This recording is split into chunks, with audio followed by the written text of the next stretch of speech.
Hi hello guys, എല്ലാവർക്കും അച്ചസ് വ്ലോഗ്സിലേക്ക് ഒരിക്കൽ കൂടി സ്വാഗതം. ഞാൻ സ്കൂളിൽ അവതരിപ്പിച്ച് എനിക്ക് 1ാം സ്ഥാനം കിട്ടിയ ഒരു കൊച്ചു പ്രസംഗമാണ് ഞാൻ ഇന്നിവിടെ പറയാൻ പോകുന്നത്. നമ്മുടെ പ്രസംഗത്തിന്റെ ടോപ്പിക് എന്ന് പറയുന്നത് സ്മാർട്ട് ഫോണുകൾ നമ്മുടെ ജീവിതത്തെ എങ്ങനെ മാറ്റിമറിച്ചു എന്നതാണ് നമ്മുടെ ടോപ്പിക്. അപ്പൊ നമുക്ക് പ്രസംഗത്തിലേക്ക് കടക്കാം.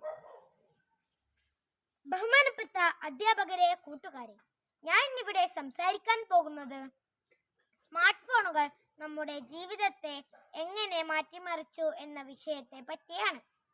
തിരക്കേറിയ ജീവിതം നയിക്കുന്ന മനുഷ്യരുടെ ഇടയിലേക്ക് പെട്ടെന്ന് കടന്നു വന്ന ഒരു സാങ്കേതിക ഉപകരണമാണ് ഈ സ്മാർട്ട് ഫോൺ. പ്രസിഡന്റ് മുതൽ കൂലിപ്പണിക്കാരന്റെ കയ്യിൽ വരെ ഇന്ന് സ്മാർട്ട് ഫോണുകൾ ഉണ്ട്.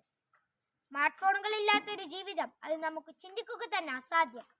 അവധി ദിനങ്ങൾ പാടത്തും പറമ്പിലും കൂട്ടുകാരുടെ കൂടെ കളിച്ചു നടന്ന ഒരു ബാല്യകാലം ഉണ്ടായിരുന്നു കുറച്ചുനാൾ മുൻപേ. എന്നാൽ ആ കാലം കുട്ടികൾക്ക് അന്യമായി കൊണ്ടിരിക്കുന്നു. ഇന്നത്തെ തലമുറ കൂടുതലും ചെലവിടുന്നത് സ്മാർട്ട് ഫോണുകളുടെ കൂടെയാണ്.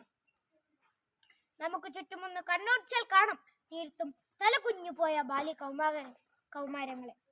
കൂട്ടുകാരില്ല, സ്നേഹബന്ധങ്ങളില്ല, സാമൂഹ്യ മൂല്യങ്ങളില്ല. തീർത്തും സ്മാർട്ട് ഫോണുകൾക്ക് അടിമപ്പെട്ടൊരു പുതുതലമുറയെ നമുക്ക് ഇവിടെ കാണാം. ഭക്ഷണം കഴിക്കുമ്പോൾ, പഠിക്കുമ്പോൾ, എന്തിനേറെ ഉറങ്ങുമ്പോൾ പോലും കുട്ടികൾക്ക് കയ്യിൽ സ്മാർട്ട് ഫോണുകൾ വേണമെന്ന അവസ്ഥയിലായിരിക്കുന്നു. ഒരുപാട് ആരോഗ്യ പ്രശ്നങ്ങളും ഇതിന്റെ ഉപയോഗം വഴി ഉണ്ടാകാറുണ്ട്. ദൂഷ്യവശങ്ങൾ പലതുമുണ്ടെങ്കിലും വളരെയധികം ഉപകാരമുള്ള ഒരു സാങ്കേതിക വിദ്യയായി സ്മാർട്ട് ഫോണുകൾ മാറിക്കഴിഞ്ഞു. കൊറോണ എന്ന മഹാമാരിക്കെതിരെ പൊരുതുന്നതിനിടയിലും വിദ്യാഭ്യാസ മേഖലയെ മുന്നോട്ട് നയിച്ചത് സ്മാർട്ട് ഫോണുകൾ വഴിയുള്ള ഓൺലൈൻ ക്ലാസുകളാണ്. വീടിന്റെ പുറത്തു പോയി ചെയ്യേണ്ട പല കാര്യങ്ങളും ഇന്ന് നമ്മുടെ വിരൽത്തുമ്പുകളിലാണ്. ആരോഗ്യ മേഖലയിലും, ബാങ്കിംഗ് മേഖലയിലും, വ്യാപാര മേഖലയിലും എന്നു വേണ്ട എല്ലാ മേഖലകളിലും ഇന്ന് നമുക്ക് സ്മാർട്ട് ഫോണുകളുടെ സ്വാധീനം കിട്ടുന്നുണ്ട്.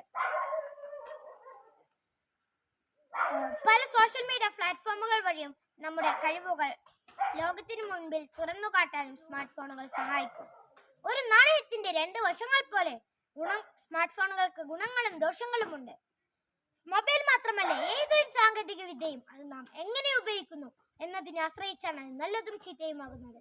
അതുകൊണ്ട് കൂട്ടുകാരെ, സ്മാർട്ട് ഫോണുകളുടെ ഉപയോഗം നിയന്ത്രിച്ച് സ്നേഹബന്ധങ്ങളുടെ വിലയറിഞ്ഞ് സാമൂഹ്യ മൂല്യങ്ങൾ തിരിച്ചറിയുന്ന ഒരു പുതുതലമുറയായി നമുക്ക് വളരാം.